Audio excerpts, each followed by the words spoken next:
notre sœur Ndeye Saly Dieng, bienvenue sa kër, bienvenue chez toi. dama bëggoon ñaan vraiment ngeen dalal sunu jigéen bu baax a baax madame le ministre ngeen tàcc ko bu baax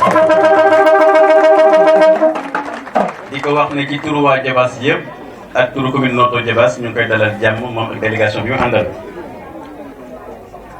Madame le ministre de l'économie numérique et des télécommunications, porte-parole du gouvernement, notre sœur Ndeye Tické Ndiaye, bienvenue.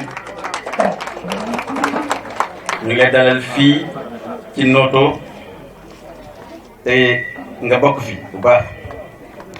Monsieur le ministre directeur de cabinet du président de la République, monsieur Augustin Tine, te ku nekk xam na ne sama xarit la, sama mag la, sama conseiller la te it sama mbokk la ndax fii ci Notto Diobass la dëkk. nee naa ko su ma fi nekkul mën nga nekk maire nekk ministre ñu jox la lenge yi nga saytu ko saytu bu xam ne mucc ayib. Madame la présidente du conseil consultatif, notre vaillante sœur Ndeye Fatou Ndiaye. Ndeye Fatou ñu ngi lay sant ci sa initiative, maa ngi lay sant ci sa audace, maa ngi lay sant aussi ci action yi ngay def yépp pour jigéen ñi, muy tàggat, muy transformation, muy allègement des travaux. kon ci turu commune Notto Diobass maa ngi lay wax gàcce ngalam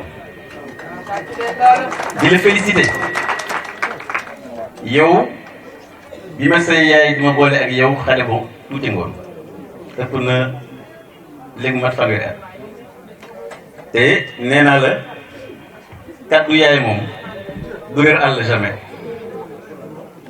yaakaar naa comprendre nga li ma la wax. ñu ngi sant bu baax maire ci teggin yi ak ci éducation bi. lii nga def tey yaakaar naa say nawle dañ ci gën a xuus dañ ci sore mais lii da nga ndamal waa Notto, ndamal département de Thiès, ndamal Sénégal. kon jërëjëf. Honorable député Fatou Sène, Madame la directrice régionale d'ONU Femmes, chères femmes de la région de Thiès, distingués invités, Monsieur le préfet du département de Thiès, Monsieur le sous-préfet du département de Thiès, Mesdames, Messieurs les chefs de service, dama bëggoon wax bu baax ne tey bés bu rëy la pour la commune Notto Diobass bi nga xam ne maa ngi jël seen kàddu di leen wax dal leen ak jàmm. di wax ne bés bi nga xam ne yéen a ngi célébrer la journée internationale de la femme rurale ci turu population yëpp ñu leen di sant ci li ngeen tànn la commune Notto Diobass. Madame le ministre jërëjëf. Madame la femme ni nga tànnee la commune de Notto sur plus de 500 communes du Sénégal ngeen jël fi honoré fi tey la femme rurale jërë ngeen jëf. Cette journée internationale représente une opportunité d'informer et de sensibiliser le grand public sur les thèmes liés aux enjeux du moment et aux enjeux majeurs du moment.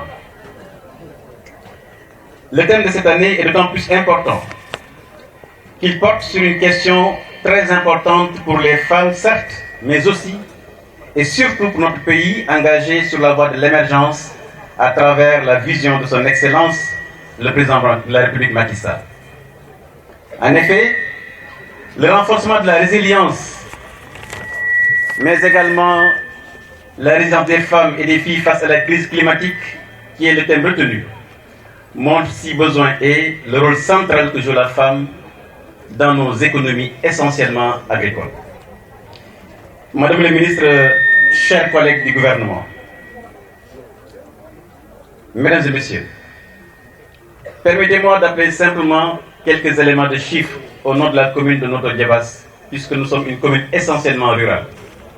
C'est pourquoi je voudrais encore une fois rendre un hommage mérité à cette vaillante femme, courageuse, audacieuse qu'est notre sœur Ndeye Fatou Ndiaye pour les initiatives qu'elle prend pour la femme rurale, mais également pour la commune de Notto Diobass. D'après les chiffres de l'OIT, notamment sur les tendances de l'emploi des femmes en 2017, une femme active sur 3 travaille dans l'agriculture. Elles ramassent des biocombustibles, traitement manuel des denrées alimentaires, et 80% des ménages sans eau courante dépendent des femmes et des filles pour la collecte de l'eau. Et Madame la ministre, je peux vous témoigner que dans la commune, des efforts assez importants ont été faits pour alléger justement les travaux des femmes en milieu rural, notamment en mettant à leur disposition des moulins à mille, mais aussi à travers des formations, et je pense que notre sœur vous présentera également un site assez important ici.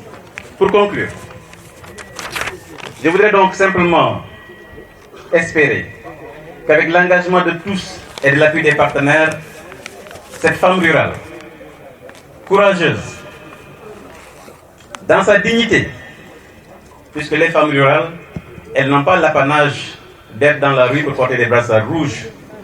Et souvent, c'est elles qui manquent d'électricité, c'est elles qui manquent de route, c'est elles qui manquent d'infrastructures. Mais pourtant, c'est elles qu'on entend le moins.